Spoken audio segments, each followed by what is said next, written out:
الحمد لله الذي بعث خير نبي أرسل للأنام وأنزل معه الكتاب تبيانا لكل شيء وبرهانا للأوهام.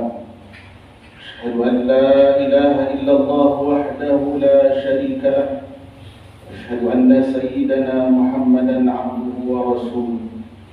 اللهم صل وسلم على سيد المرسلين حبيبنا الكريم ورسولنا العظيم سيدنا محمد وعلى آله وصحبه أجمعين.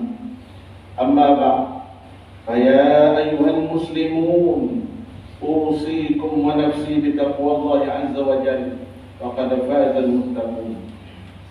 Saudara kaum muslimin sidang Jumat yang dirahmati Allah, marilah kita bersama-sama meningkatkan ketakwaan kepada Allah Subhanahu wa taala dengan menunaikan segala perintahnya dan meninggalkan segala larangannya.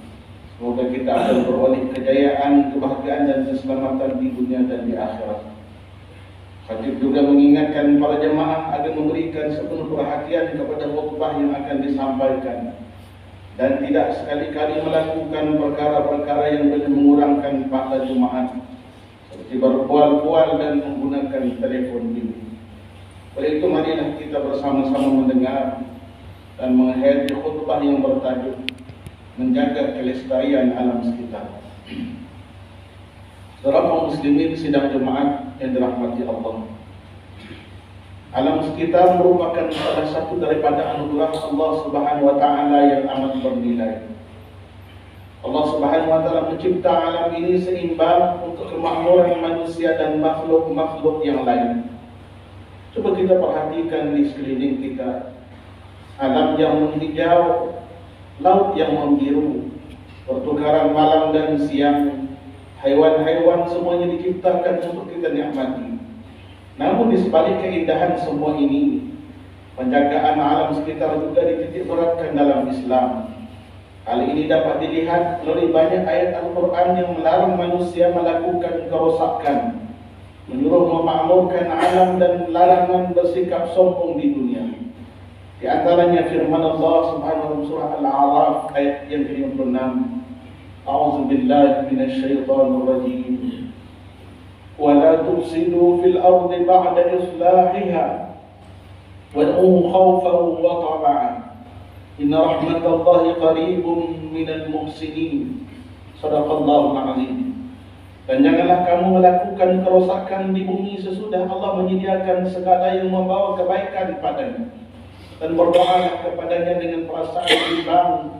Ini jika tidak diterima, dan juga dengan perasaan terlalu mengharapkan supaya makbul. Sesungguhnya rahmat Allah itu dekat bagi orang yang memperbaiki amalannya. Saudara kaum muslimin sidang Jumat yang dirahmati Allah, Isu perubahan iklim yang melanda dunia pada ketika ini telah berlaku sejak abad ke-18, hasil daripada tercetusnya revolusi industri. Aktiviti perindustrian ini telah mendorong manusia untuk melakukan pembakaran sejumlah besar bahan bakar fosil, petroleum dan arang batu bagi menghasilkan haba dan elektrik demi memenuhi keperluan manusia. Perbuatan tersebut telah menyebabkan pembebasan karbon dioksida, jenis gas rumah hijau yang meliputi ruang atmosfera.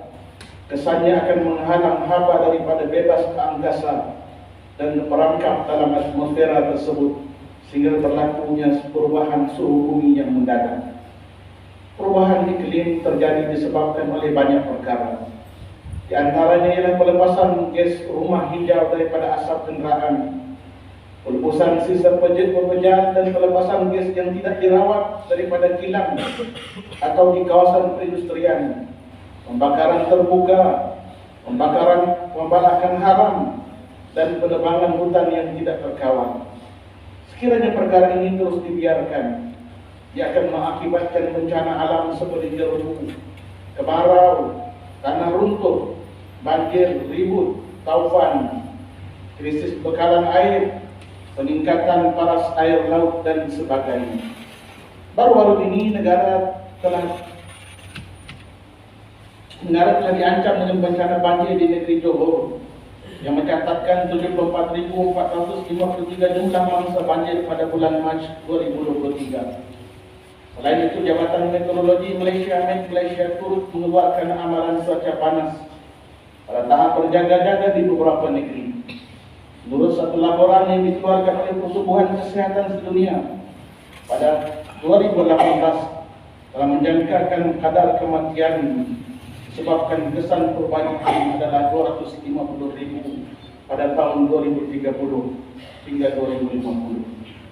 Selain daripada itu, laporan penilaian perubahan iklim ke-6 yang dikeluarkan oleh Panel Perubahan Iklim Antara Kerajaan IPCC telah menyatakan bahawa pemanasan global meningkat suhu ini berada di ambang melepasi had 1.5 darjah Celsius yang dimandatkan di bawah Perjanjian Paris. Diratifikasikan 175 buah negara termasuk Malaysia. Melihat kepada laporan dan statistik ini, kita harus sedar risiko bahaya yang bakal melanda pada masa akan datang.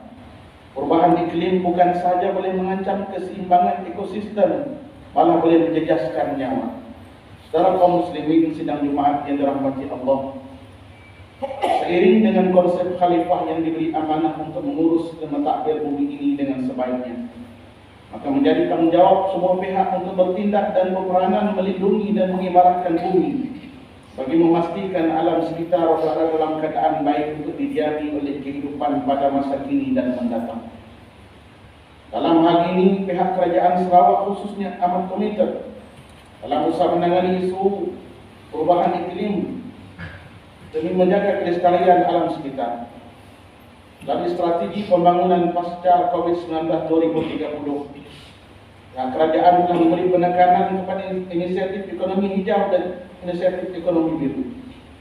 Inisiatif ini antara lain menggalakkan penanaman semula pokok, penggunaan tenaga bahar boleh diperbaharui serta hidrogen, dan mengurangkan jejak karbon dan sebagainya. Masyarakat perlu juga memainkan peranan penting dalam menangani perubahan iklim melalui perubahan gaya hidup yang lestari seperti amalan pengasingan sisa dan vital semula, membudayakan penanaman pokok, mengurangkan penggunaan polisterina dan beg plastik dalam kehidupan seharian dan sebagainya.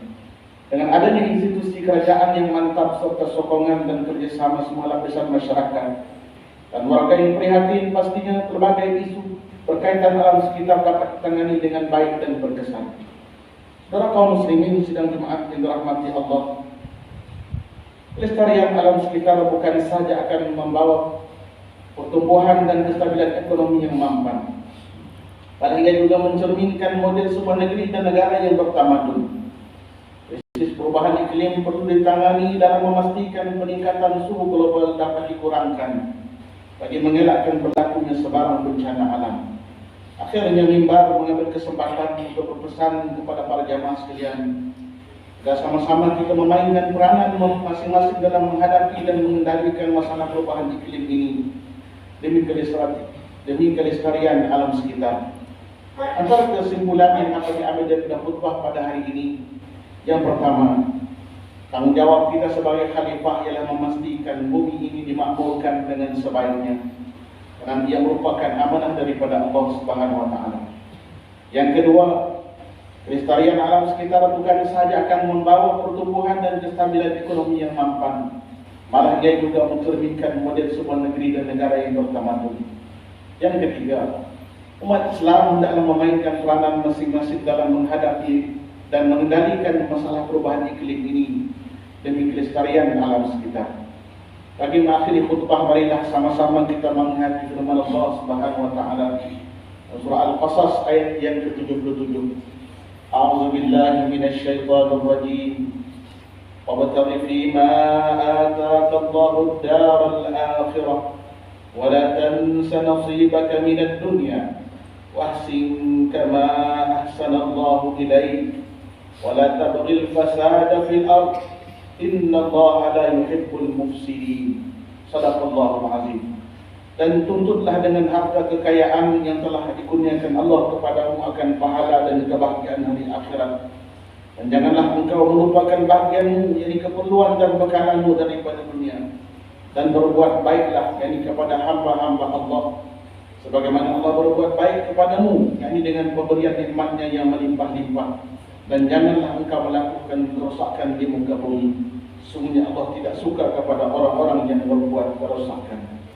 Barakallahu li wa lakum fil Qur'anil azim wa nafa'ani wa iyyakum minal ayati waz zikril hakim wa taqabbala minni wa minkum tilawatan innahu huwas samiul alim. Aqulu qawli hadza wa astaghfirullahal azim li wa lakum wa lisairil muslimin wal muslimat والمؤمنين والمؤمنات فاستغفروه إنه هو الغفور الرحيم.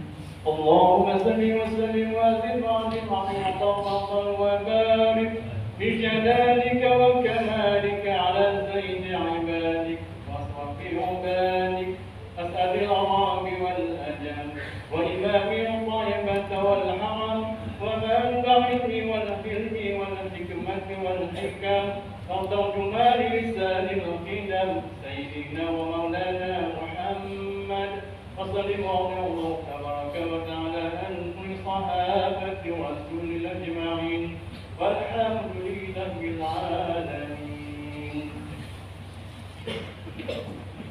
الحمد لله حمدا كثيرا كما أمر. أشهد أن لا إله إلا الله وحده لا شريك له. أشهد أن سيدنا محمدا عبده ورسوله. اللهم صل وسلم وبارك على سيدنا محمد وعلى آله وأصحابه أجمعين. أما بعد فيا عباد الله اتقوا الله حق تقاته لعلكم تفلحون. Para kaum muslimin sidang Jumat yang dirahmati Allah, kita hendaklah sentiasa melakukan kawalan diri dengan sebaik-baiknya bagi mengelakkan terdedah kepada apa-apa sahaja bahaya wabak penyakit. Teruskanlah memohon keampunan dan bermunajat kepada Allah Subhanahu wa taala agar diangkat segala wabak dan musibah daripada kita dan dikurniakan keselamatan dan kesejahteraan buat diri, keluarga, masyarakat, negeri dan negara. Qala Allah Ta'ala, Inna Allah wa malaikatahu yusalluna 'alan nabi ya ayyuhalladzina amanu sallu 'alaihi wa sallimu taslima. Allahumma salli 'ala sayyidina Muhammad wa 'ala ali sayyidina Muhammad kama sallaita 'ala sayyidina Ibrahim wa 'ala ali sayyidina Ibrahim wa barik 'ala sayyidina Muhammad wa 'ala ali sayyidina Muhammad كما باركت على سيدنا إبراهيم وعلى آل سيدنا إبراهيم في العالمين إنك حميد مجيد. وارض اللهم عن الخلفاء الراشدين المهديين ساداتنا أبي بكر وعمر وعثمان وعلي وعن الصحابة والتابعين لهم بإحسان إلى يوم الدين. اللهم اغفر للمسلمين والمسلمات والمؤمنين والمؤمنات الأحياء منهم والأموات إنك سميع قريب مجيب الدعوات ويا قاضي الحاجات. Allahumma ya Allah ya Allah ya Tuhan kami, ampunilah dosa-dosa dan kesalahan kami, ibu bapa kami, ahli keluarga dan guru-guru kami. Limpahkanlah kesejahteraan, kedamaian dan kebahagiaan kepada kami semua dalam kehidupan di dunia dan di akhirat. Ya Allah ya Rahman ya Rahim, berikanlah taufik dan hidayah-Mu kepada kami semua dan juga kepada pemimpin-pemimpin negara kami, khasnya kepada Sri Paduka Baginda Yang Pertuan Agung Malaysia, dan juga pemimpin-pemimpin negeri kami, khususnya Tuan yang terutama yang di-Pertuan di Sarawak. Ya Allah, kurniakanlah kami rezeki yang halal dan diberkati. Hindarilah kami dari sebarang bentuk penjara, rasuah dan pelanggaran kepada peraturan dan undang-undang. Kurniakanlah keselamatan dan kesejahteraan. Jadikanlah kami ummah yang berkualiti dan berintegriti demi mencapai negara yang aman dan makmur. Kita mendapat perlindungan-Mu ya Allah. Ya Allah ya Zal Jalali wal Ikram. Ya Allah, kukuhkanlah perpaduan dan kesatuan kami dalam akidah, ibadah dan akhlak di bawah pegangan Ahli Sunnah wal Jamaah. Limpahkanlah ke atas kami nikmat keselamatan, kesehatan dan keafiatan. Kurniakanlah kesembuhan kepada mereka yang diuji dengan penyakit-penyakit, dan bebaskanlah negara kami daripada segala perkara yang tidak diingini dan wabah penyakit. Rabbana atina fid dunya hasanah wa fil akhirati hasanah wa qina adzaban nar. Amin amin ya rabbal alamin. Ibadallah, inna Allah ya'muru bil 'adli wal ihsan wa ita'i dzil qurba wa yanha 'anil fahsya'i wal munkari wal baghi ya'izukum la'allakum tadhakkarun. فاذكروا الله العظيم يذكركم واشكروه على نعمه يزدكم واسألوه من فضله يعطكم ولذكر الله أكبر والله يعلم